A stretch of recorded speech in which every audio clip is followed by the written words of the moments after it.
Hello students, very good morning. We are on the unit number 3, liquidation of a company.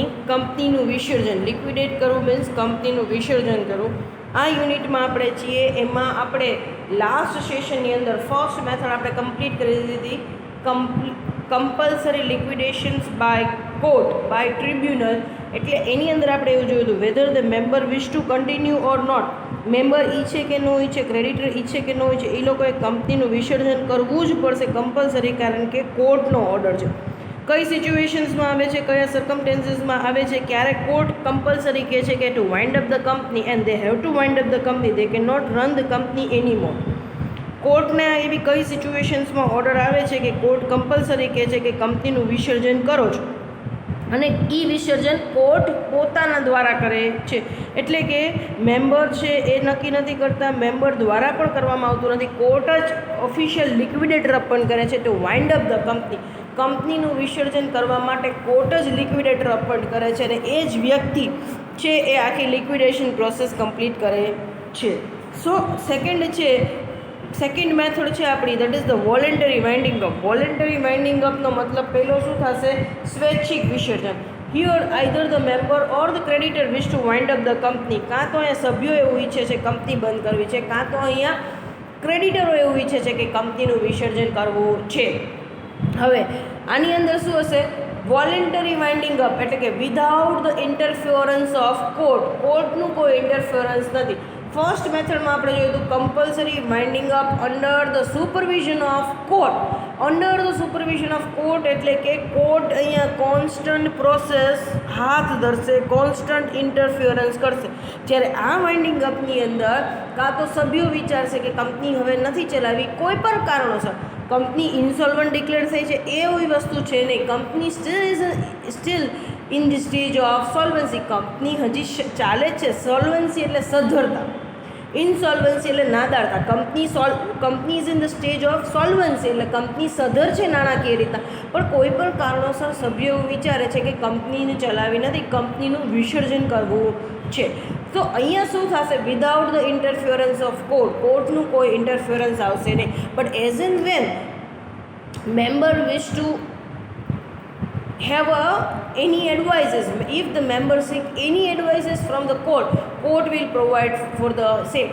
સભ્યોને જો કોઈ સલાહની જરૂર પડશે વિસર્જનની પ્રક્રિયામાં, કાયદાકીય સલાહની જરૂર પડશે, તો એ કોર્ટ પાસેથી માગશે અને કોર્ટ એને આપશે.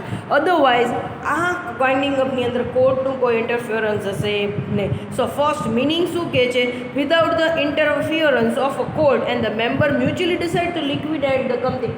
મેમ્બર્સ મ્યુચ્યુઅલી ડિસાઇડ, મ્યુચ્યુઅલી એટલે પારસ્પરિક રીતના એ લોકો નક્કી કરે છે કે કંપનીનું વિસર્જન કરવું છે. Here either the creditors or the member, that means the share holder decided to wind up the company without moving to the tribunal. Without moving to the tribunal એટલે કોર્ટના પગથિયા ચડ્યા વગર આપણે આપણી રીતના પારસ્પરિક સમજૂતીના આધારે કંપનીનું વિસર્જન કરવું છે. Now the condition for a voluntary liquidation. કઈ કઈ સિચ્યુએશન્સની અંદર સ્વૈચ્છિક વિસર્જન શક્ય છે એની વાત કરવામાં આવે છે. Incorporate for the fixed period of time as mention in the article of association. Company કોઈ ચોક્કસ સમય મર્યાદા માટે સ્થાપવામાં આવી હતી અને એ સમય મર્યાદા હવે પૂર્ણ થાય છે, અને નિયમનપત્ર આર્ટિકલ ઓફ એસોસિએશન એટલે નિયમનપત્રની અંદર લખેલું છે કે કંપની ચોક્કસ સમય મર્યાદા માટે સ્થાપવામાં આવેલી છે, એ સમય મર્યાદા પૂર્ણ થતાં કંપનીનું વિસર્જન કરવું. So on completion of the fixed period of time company gets into the liquidation. If the certain event take place the company gets into the liquidation. કોઈ પણ એવા કારણો બને છે કે જેને લીધે કંપનીનું ચલાવવું હવે શક્ય નથી, ગવર્મેન્ટ પોલિસીની અંદર ચેન્જીસ આવે છે, ક્લિયર? સો કોઈ પણ આર્થિક તંત્રની અંદર ચેન્જીસ આવે છે, કોઈ પણ એવા કારણો બને છે જે કારણોસર હવે કંપનીને સારી રીતના ચલાવી કે કંપનીને ચલાવી શક્ય નથી, એટલે સભ્યો એવું વિચારે છે કે કંપની બંધ કરી. By passing the special resolution. By passing a special resolution એટલે ખાસ ખરડો. અહીંયા બધા સભ્યો ભેગા થાય છે, તે conduct the general meeting. General meeting એટલે સામાન્ય સભા. સામાન્ય સભામાં બધા શેરધારકો ભેગા થાય અને મળીને નક્કી કરે છે કે હવે કંપનીને આપણે કોઈ પણ કારણોસર ચલાવવી નથી. એ લોકો મ્યુચ્યુઅલી ડિસાઇડ કરી લે છે કંપની ગમે એવી સારી ચાલતી હોય પણ હવે કંપનીને ચલાવવી નથી, બધાએ છૂટું પડી જવું છે. સો આવી કોઈ પણ કન્ડિશન હશે તો આવા કેસની અંદર વોલન્ટરી વાઇન્ડિંગ અપ થશે. બધા સભ્યો ભેગા થઈ એકમત થઈ અને નક્કી કરે છે કંપની ચલાવી નથી, કંપનીનું વિસર્જન કરવું છે. બીજું કોઈ પણ એવા કારણો બને છે કે જેને લીધે કંપની ચલાવવી હવે શક્ય નથી, કાં તો પ્રોફિટેબલ નથી એટલે નક્કી કરે છે, કાં તો કંપનીની સ્થાપના ચોક્કસ સમય મર્યાદા માટે કરવામાં આવી છે. સમય મર્યાદા પૂરી થાય છે એટલે નિયમનપત્રના નિયમ મુજબ એ કંપની બંધ કરી દેવામાં આવે છે. હવે ટાઈપ્સ ઓફ લિક્વિડેશન. વોલન્ટરી લિક્વિડેશન છે એ બે રીતના થાય છે, કાં તો સભ્યો કરે છે ને કાં તો ક્રેડિટર્સ કરે છે. ક્લિયર? સો અહીંયા શું કહે છે? Voluntary liquidation by member. The director have to prepare the declaration of solvency. અહીંયા જો સભ્યો એવું નક્કી કરે છે કે ભાઈ કંપનીનું વિસર્જન કરી નાખવું છે, કંપની હવે લાંબા સમય માટે ચલાવી નથી, તો આવા કેસની અંદર જો સભ્યો એવું ઈચ્છે છે, જો માઇન્ડ વેલ હું કહું સભ્યો એવું ઈચ્છે છે તો સભ્યો એવું ઈચ્છે છે if the member don't want to continue with the company, તો in that particular case director have to prepare declaration of solvency, and in that particular declaration of solvency they have to mention that the company is able to pay back its debt, company is able to pay back its dues, company is financially sound and solvent. અહીંયા કહેવું પડશે જો સભ્યો એવું ઈચ્છે છે કે કંપનીનું વિસર્જન કરવું છે, સભ્યો પારસ્પરિક સમજૂતીથી એવું નક્કી કરે છે કે આ કોઈ કારણોસર કંપની ચલાવી નથી, તો સંચાલકોએ આવા કેસની અંદર એક જાહેરનામું બનાવવું પડે છે. ડિક્લેરેશન ઓફ સોલ્વન્સી એટલે કે સદ્ધરતાનું એક જાહેરનામું બનાવવું પડે છે. એમાં એ લોકોએ લખવું પડે છે કે કંપની છે એ હજી નાણાકીય રીતના સદ્ધર છે, કંપની અત્યારે પોતાના દેવા ચૂકવવા માટે સક્ષમ છે, પણ અહીંયા સભ્યોની ઈચ્છા નથી એટલે કંપનીનું વિસર્જન કરવામાં આવે છે. Insolvency is not the cause for the winding up of the company. નાદારીને કારણે કંપની બંધ કરવામાં આવતી નથી તો કંપની લોસ મેકિંગ કંપની એટલે કંપની બંધ કરવામાં આવતી. કંપની પ્રોફિટ જ કરે છે, કંપની નાણાકીય રીતના સદ્ધર છે, પણ છતાં સભ્યો નથી ઈચ્છતા એટલે કંપની બંધ કરવામાં આવે છે. If the company is in the stage of insolvency, the company is unable to pay back its dues, then decided to be liquidated by creditor. અને બીજું શું છે, જો સભ્યો એવું છે કે કંપની હવે ક્રેડિટર્સ એવું છે કે કંપની હવે બંધ કરી દેવી છે, જ્યારે પણ ક્રેડિટર્સને એવું લાગશે કે હવે જો વધારે કંપની ચાલશે કે વધારે નુકસાનથી જો કંપની ચાલશે તો કંપનીમાં આપણા જે કંઈ પૈસા છે એ ડૂબી જશે, કંપની દેવાના ચૂકવવા માટે હવે ધીમે ધીમે સક્ષમતા ગુમાવતી જાય છે, એવું જ્યારે પણ ક્રેડિટર્સને લાગશે, creditors voluntary winding up the company, નાદારીના સ્ટેજ સુધી પહોંચે કંપની એની રાહ જોશે ને. સો જ્યારે પણ એવું લાગે કે કંપની નાદારીના સ્ટેજ તરફ જઈ રહી છે, કંપનીના ફંડ ઘટવા માંડ્યા છે, કંપનીનો પ્રોફિટ રિડ્યુસ થવા માંડ્યો છે, કંપની ધીમે ધીમે unable to pay back its due unable થવા માંડી છે, કંપની ધીમે ધીમે સક્ષમ નથી હવે પોતાના દેવા ચૂકવવા માટે, પોતાના ખર્ચા ઉપાડવા માટે, તો અહીંયા ક્રેડિટર્સ ભેગા મળીને નક્કી કરશે લેટ્સ વાઇન્ડ અપ ધ કંપનીનું વિસર્જન કરી આપણા રૂપિયા આપણે પાછા લઈ લેવા છે. ક્લિયર? ફર્સ્ટ છે મેમ્બર્સ વોલેન્ટરી વાઇન્ડિંગ અપ. આવા જ સેમ પોઈન્ટ આવશે બીજું ક્રેડિટર્સ વાઇન્ડિંગ અપની અંદર. જો સભ્યોએ કંપનીનું વિસર્જન કરવું છે તો કંપનીનું વિસર્જન સભ્યોએ કેવી રીતના કરવાનું રહેશે એની વાત આની અંદર કરવામાં આવેલી છે. First, declaration of solvency. સભ્યોને કંપની બંધ કરવાની ઈચ્છા છે એટલે સભ્યોએ અહીંયા જો નક્કી કરે કે કંપની બંધ કરવી છે, જનરલ મિટિંગ કરે અને એમાં ડિસાઇડ કરે કે કંપની બંધ કરવી છે, તો આવા કેસની અંદર ડિરેક્ટરે એક જાહેરનામું બનાવવું પડશે, ડિક્લેરેશન ઓફ સોલ્વન્સી, અને એ પબ્લિશ કરવું પડશે ન્યૂઝપેપરની અંદર કે કંપની નાણાકીય રીતના સદ્ધર છે છતાં સભ્યોની ઈચ્છા નથી એટલા માટે કંપની બંધ કરવામાં આવે છે. Steel the company is financially strong. હજી નાણાં કંપની પાસે પડ્યા છે, કંપની ફાઇનાન્શિયલી સ્ટ્રોંગ છે, પણ સભ્યોની ઈચ્છા નથી એટલે કંપની બંધ કરવામાં આવે છે. So declaration of solvency. After receiving the proposal for winding up of the company, director required to prepare the declaration of solvency and required to submit to the registrar. કોની પાસેથી આફ્ટર રિસીવિંગ ધ પ્રપોઝલ, કોની પાસેથી proposal એટલે પ્રસ્તાવના મળશે? સભ્યો પોતે general meeting કરશે, સામાન્ય સભા કરશે, એની અંદર સભ્યો majority of member decided to wind up the company if, જો મહત્તમ સભ્યો છે એ ભેગા થઈને જનરલ સભાની અંદર એવું નક્કી કરે કે હવે કંપની આ કારણોસર ચલાવી નથી, કંપની હવે ભલે નાણાકીય સદ્ધર હોય, પ્રોફિટ કરતી હોય, પણ છતાં કંપની ચલાવી નથી, બંધ કરી દેવી છે, તો એ લોકો એક પ્રપોઝલ મૂકશે ડિરેક્ટરને. કે કંપનીની વિસર્જનની પ્રક્રિયા હાથ ધરો. હવે અમારે કંપની ચલાવવી નથી. જેવું સંચાલકને આ પ્રપોઝલ મળશે કે કંપનીનું વિસર્જન કરો, સંચાલકે તરત જ આ પ્રસ્તાવના કોને ફોરવર્ડ કરવી પડશે? રજિસ્ટ્રારને ફોરવર્ડ કરવી પડશે. The date on which the resolution to wind up the company is passed within the next 5 weeks, such a notification required to be published. Clear? શું કહે છે કે જે દિવસે તમને આ પ્રસ્તાવના મળી છે, બરાબર છે, તરત જ અહીંયા ડિક્લેરેશન ઓફ સોલ્વન્સીનું જાહેરનામું ડિરેક્ટરે બનાવવાનું છે અને જાહેર કરવાનું રહેશે. તો કે કેવી રીતના? કે સંચાલકોએ એની અંદર લખવું પડશે કે અહીંયા મેજોરિટી મેમ્બર્સ એવું ઈચ્છે છે કે ભાઈ કંપનીનું વિસર્જન થાય. જો કંપનીની અંદર 2 જ સંચાલક હશે તો એ 2, અને અધરવાઇઝ જેટલા જો 2 ડિરેક્ટર હશે તો 2, અને જો વધારે ડિરેક્ટર હશે તો મેક્ઝિમમ ડિરેક્ટર્સ ભેગા થઈ આ ડિક્લેરેશન ઓફ સોલ્વન્સી બનાવશે. એની અંદર મેન્શન કરશે કે company steel financially sound, company નાણાકીય રીતના સદ્ધર છે, પણ છતાં અહીંયા કોઈ પણ એવા કારણો છે કે જેને લીધે સભ્યોને કંપની ચલાવવી નથી.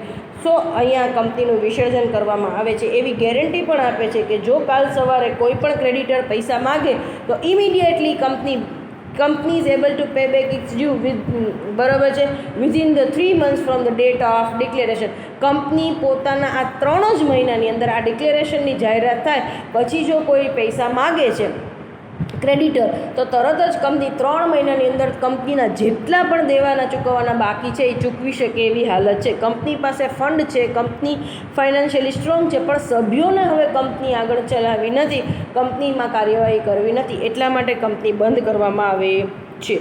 ત્યાર પછી આ ડિક્લેરેશન્સ રજિસ્ટ્રારને જમા કરાવવાનું રહેશે. ડિસ્ટ્રિક્ટ જ્યાં રજિસ્ટર્ડ ઓફિસ લોકેટેડ છે એના ડિસ્ટ્રિક્ટ ન્યૂઝપેપરની અંદર આ એડવર્ટાઇઝમેન્ટ આપવાની રહેશે. સે ફોર એક્ઝામ્પલ અહીંયા સપોઝ કંપની છે એ ગુજરાતમાં લોકેટ હોય તો ગુજરાતનું લીડિંગ ન્યૂઝપેપર કયું છે? તો કે ભાઈ ગુજરાત સમાચાર છે, દિવ્ય ભાસ્કર છે, સંદેશ છે. તો એની અંદર એ લોકોએ એડવર્ટાઇઝમેન્ટ આપવાની રહેશે.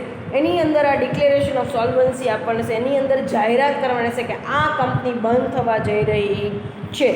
એવું એ લોકોએ 5 વીકની અંદર ડિક્લેરેશન આપી દે. જે દિવસથી સ્પેશિયલ રિઝોલ્યુશન પાસ થાય, કંપનીના વિસર્જનનો ખાસ ખરડો સભ્યો પાસ કરે, ત્યાર પછીના 5 વીકની અંદર જાહેર કરી દેવાનું છે, જાહેરાત આપવાની છે ન્યૂઝપેપરની અંદર. Clear?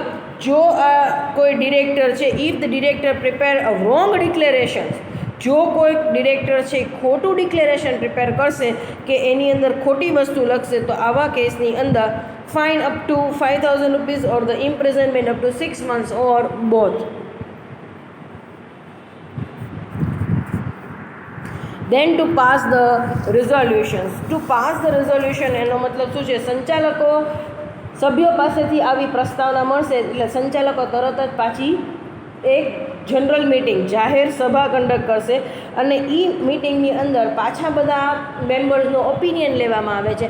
If they are able to pass a special resolution, જો એ સભાની અંદર સ્પેશિયલ રિઝોલ્યુશન 75 કરતાં વધારે સભ્યો એમ કહે છે કે હા કંપનીનું બંધ કરી દેવી છે, કંપનીને વિસર્જન કરી દેવી છે, તો એ શક્ય છે. સો અહીંયા શું થશે કે ભાઈ majority of the shareholders required to agree on the same thing, એટલે કે ડિરેક્ટર એવું પ્રપોઝલ આવશે, જાહેરાત આપી દીધી ન્યૂઝપેપરની અંદર કે કંપની બંધ થવા જઈ રહી છે, કંપનીનું વિસર્જન થવા જઈ રહ્યું છે. ક્લિયર? કંપની ફાઇનાન્શિયલી સાઉન્ડ છે એટલે ડિક્લેરેશન ઓફ સોલ્વન્સી પણ આપી દીધું. હવે ડિરેક્ટર એક મેમ્બર્સની સામાન્ય સભા જનરલ મિટિંગ કન્ડક્ટ કરે છે. જનરલ મિટિંગની અંદર કયું રિઝોલ્યુશન પાસ થશે? સ્પેશિયલ રિઝોલ્યુશન પાસ કરવું પડશે, તો વાત આગળ વધશે. જો સ્પેશિયલ રિઝોલ્યુશન પાસ થાય છે તો શું કરવાનું રહેશે? Declaration in the newspaper. ન્યૂઝપેપરની અંદર જાહેરાત આપવાની રહેશે. લોકલ ન્યૂઝપેપરની જે તે રજિસ્ટર્ડ ઓફિસ જ્યાં લોકેટેડ છે એ સિટીની અંદર ન્યૂઝપેપરની અંદર 30 દિવસની અંદર from the date of passing the special resolution, ખાસ ખરડો પાસ થયો ત્યારથી 30 દિવસની અંદર ન્યૂઝપેપરમાં જાહેરાત આપવાની રહેશે કે કંપની હવે ફાઇનલી લિક્વિડેટ થવા જઈ રહી છે, કંપનીની વિસર્જનની પ્રક્રિયા શરૂ થઈ રહી છે. Then the appointment of liquidator. Liquidator એવો વ્યક્તિ હશે જે કંપનીની વિસર્જનની પ્રક્રિયા હાથ ધરશે, કંપનીની વિસર્જનની પ્રક્રિયા સંભાળશે. સો અહીંયા તમામ સભ્યો ભેગા થઈ એક લિક્વિડેટર અપોઇન્ટ કરશે. End of the power of board of director. એવું જેવું લિક્વિડેટર અપોઇન્ટ થશે કે બોર્ડ ઓફ ડિરેક્ટર્સના પાવર અહીંયા કેવા થઈ જશે? સીઝ, એન્ડ થઈ જશે. હવે સંચાલકો પાસે કોઈ પણ પાવર છે નહીં. કંપનીનું તમામ સંચાલન કોને હેન્ડઓવર કરી દેવાનું છે? લિક્વિડેટર. કંપનીના બુક્સ ઓફ અકાઉન્ટ કોના હાથમાં આપી દેવાના છે? લિક્વિડેટરના હાથમાં. કંપનીનો તમામ કંટ્રોલ કોના હાથમાં આપી દેવાનો છે? લિક્વિડેટરના હાથમાં આપી દેવાનો છે. હવે સંચાલકો પાસે કોઈ પણ પાવર નથી except the approval given by liquidator. હવે જે લિક્વિડેટરે સંચાલકોને જે પાવર અપ્રૂવ કરેલા છે, જે સત્તાઓ એની અપ્રૂવ કરેલી છે, માન્ય રાખેલી છે, જે સત્તાઓ લિક્વિડેટરે હવે ડિરેક્ટરને આપેલી છે, એ જ સત્તાઓ ડિરેક્ટર પાસે રહેશે. બાકી કંપનીના કોઈ પણ સંચાલકીય નિર્ણય લેવાનો કે સંચાલન કરવાનો અધિકાર હવે સંચાલકો પાસે નથી. Notice by registrar. Notice to the registrar. So you are required to inform to the registrar about the appointment of liquidator. તમે અહીંયા સભ્યો જ્યારે લિક્વિડેટર અપોઇન્ટ કરે છે ત્યાર પછીના 10 દિવસની અંદર રજિસ્ટ્રારને મેમ્બરે ઇન્ફોર્મ કરવાનું હોય છે regarding the appointment of liquidator. લિક્વિડેટરની નિમણૂક થઈ જાય એટલે સભ્યોએ 10 દિવસની અંદર, જે દિવસે નિમણૂક થઈ ત્યાર પછીના 10 દિવસની અંદર રજિસ્ટ્રારને ઇન્ફોર્મ કરી દેવાનું છે about the appointment of liquidator. લિક્વિડેટરની અપોઇન્ટમેન્ટ માટે કે કોણ લિક્વિડેટર છે અને કઈ રીતના અપોઇન્ટ કરેલી છે, કઈ ટર્મ્સ એન્ડ કન્ડિશન ઉપર એને અપોઇન્ટ કરેલા છે. ટુ ઇન્ફોર્મ ધ લિક્વિડેટરની રજિસ્ટ્રારને નોટિસ થઈ જાય પછી two inform to the income tax officer. અહીંયા કંપનીનું વાઇન્ડઅપ લિક્વિડેશન્સ કરવાનું છે તો લિક્વિડેશન પ્રોસેસ જ્યારે સ્ટાર્ટ થાય ત્યારે તમારે ઇન્કમ ટેક્સ ઓફિસરને પણ અહીંયા ઇન્ફોર્મ કરવાનું છે. અને ઇન્કમ ટેક્સ ઓફિસર છે એ પણ એક અસીસી અપોઇન્ટ કરશે within the 3 days from the date of liquidation of from the date of appointment of liquidators. Income tax ઓફિસર્સને ઇન્ફોર્મ કરવાનું છે, બરાબર છે. Income tax officer appoint the અસીસી. હવે લિક્વિડેટર બરોબર કામ કરે છે કે નહીં, બરોબર અસેટ્સની વેલ્યુએશન્સ કરે છે કે નહીં, બરોબર ટ્રાન્સપરન્ટલી ફાઇનાન્સ ડિસ્ક્લોઝ કરે છે કે નહીં, એ પાછું ધ્યાન રાખવા માટે ઇન્કમ ટેક્સ ઓફિસર છે એ પાછો અસીસીની અપોઇન્ટમેન્ટ કરશે, બરાબર છે. assess the income of the company within the 30 days from the date of appointment of liquidator. Liquidator appoint થઈ જાય ત્યાર પછીના 30 દિવસની અંદર ઇન્કમ ટેક્સ ઓફિસર છે એ બધી જ કંપનીની મિલકત છે એ કંપનીની ઇન્કમ છે એનું અસેસમેન્ટ એટલે એની તપાસ કરશે, એનું વેલ્યુએશન કરશે, એની કિંમતની આંકણી કરશે. Clear? Then the appointment of liquidator in the vacant place. Vacant એટલે ખાલી જગ્યા. જો લિક્વિડેશન પ્રોસેસ ચાલે છે પણ વચ્ચેથી કોઈ લિક્વિડેટરની ડેથ થાય છે, ઇનેબિલિટી થાય છે કે પછી રેઝિગ્નેશન્સ આપે છે due to any other reason, જો અપોઇન્ટમેન્ટ થઈ ગઈ, લિક્વિડેટર એકવાર અપોઇન્ટ થઈ ગયા, પ્રોસેસ ચાલુ થઈ ગઈ, અધ વચ્ચેથી કાં તો એની ડેથ થઈ જાય છે, કાં તો બીજી કોઈ ડિસેબિલિટી આવે છે, કાં તો કોઈ પણ કારણોસર એ રિઝાઇન કરે છે તો નવા લિક્વિડેટરની હવે અપોઇન્ટમેન્ટ સભ્યોએ કરવી પડશે. નવા લિક્વિડેટરની અપોઇન્ટમેન્ટ કરવી પડશે એટલે પાછું તમારે 10 દિવસની અંદર રજિસ્ટ્રારને ઇન્ફોર્મ કરવું પડશે કે તમે કયા નવા લિક્વિડેટર અપોઇન્ટ કર્યા છે અને કયા કારણોસર અપોઇન્ટ કરેલા છે. To conduct the meeting by liquidator.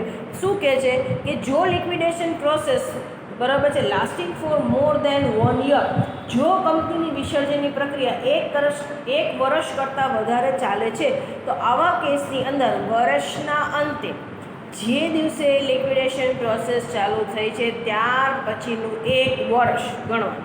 વર્ષના અંતે લિક્વિડેશન પ્રોસેસ હજી ચાલુ છે, પતી નથી, તો liquidator have to conduct the general meeting and in that particular meeting he required to disclose the progress about the liquidations of the company, required to present the books of account and register to the members of the company.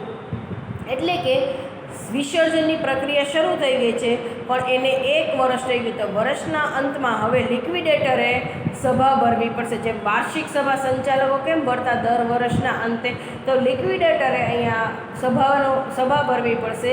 એ સભાની અંદર લિક્વિડેશન process વિસર્જનની પ્રક્રિયા ક્યાં પહોંચી એ inform કરવાનું રહેશે અને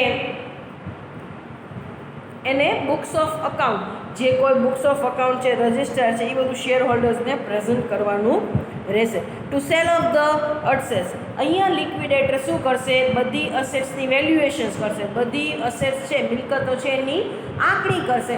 turn by turn બધી assets વેચતા જશે. ક્રેડિટર્સ છે એના ક્લેમની પ્રાયોરિટી કરશે. જે ક્રેડિટર્સ છે એને જે ચૂકવવાના બાકી છે એ ચૂકવવાના બાકીની એક ક્રમ નક્કી કરશે. મિલકતો બધી વેચતા જશે. જે કોઈ ઇન્કમ આવે છે એ પ્રમાણે દેવાની ચૂકવણી થતી જશે. Clear? Order of winding up of company. પૈસા મિલકતો બધી વેચાતી ગઈ. જેમ જેમ પૈસા આવ્યા એમ કંપનીના દેવા ચૂકવાતા ગયા. પછી પૈસા વધ્યા તો ઇક્વિટી શેર હોલ્ડર્સ છે એના વચ્ચે ડિસ્ટ્રીબ્યુટ થઈ ગયા. ક્લિયર? હવે કંપની પાસે એક પણ શેર હોલ્ડર્સ નથી. કંપની પાસે એક પણ મિલકત નથી. Company on paper balance sheet એની 0 થઈ ગઈ છે. પછી લિક્વિડેટર છે એ આખો લિક્વિડેશન પ્રોસેસ કેવી રીતના કરી, કેટલી મિલકત હતી વેચી, કેટલા દેવા ચૂકવા, કેટલી આવક હતી, કેટલી એની સામે જાવક સેટ ઓફ કરી અને કેટલા રૂપિયા શેરધારકોને ઇક્વિટી શેર હોલ્ડર્સને પાછા ચૂકવા. આખી પ્રોસેસ રજિસ્ટર્સ અને બુક્સ ઓફ અકાઉન્ટ લિક્વિડેટરે બનાવવાના થશે. એ બધા જ વસ્તુઓ અને એક લિક્વિડેશન રિપોર્ટ કે કેવી રીતના ડે 1થી લિક્વિડેશન ચાલુ થયું અને કેટલા ટાઈમે કેવી રીતના પત્યું લિક્વિડેશન, એ આખી પ્રોસેસ કેવી રીતના થાય એના ઉપર એક અહેવાલ બનાવવાનો રહેશે અને એ અહેવાલ એને જમા કરાવવાનો રહેશે ઓફિશિયલ લિક્વિડેટર. ઓફિશિયલ લિક્વિડેટર બધી વસ્તુ વેરીફાઈ કરશે અને than after if he thinks of it, જો એને યોગ્ય લાગશે તો he will inform the tribunal about the issue of order. જો ઓફિશિયલ લિક્વિડેટરને બધી જ વસ્તુ યોગ્ય લાગશે તો એ કોર્ટને ઓર્ડર ઇસ્યુ કરવા માટે વિનંતી કરશે અને એ રિપોર્ટના બેઝિસ ઉપર court will issue the order of dissolution of company. પછી એના બેઝ ઉપર કોર્ટ છે એ કંપનીના વિસર્જનનો ઓર્ડર પાસ હુકમનામું બહાર પાડે છે. એના બેઝ ઉપર કંપનીનું નામ રજિસ્ટરમાંથી રદ કરી દેવામાં આવે છે. કંપનીના રજિસ્ટરમાંથી કંપનીનું નામ રદ થઈ જાય છે એટલે કંપનીનું ડિઝોલ્યુશન થઈ ગયું ગણવામાં આવે છે. સેકન્ડ છે વાઇન્ડિંગ અપ બાય ક્રેડિટર. એ આપણે નેક્સ્ટ સેશનમાં લેશું. So today here by we are completing our session. Thank you so much for the same.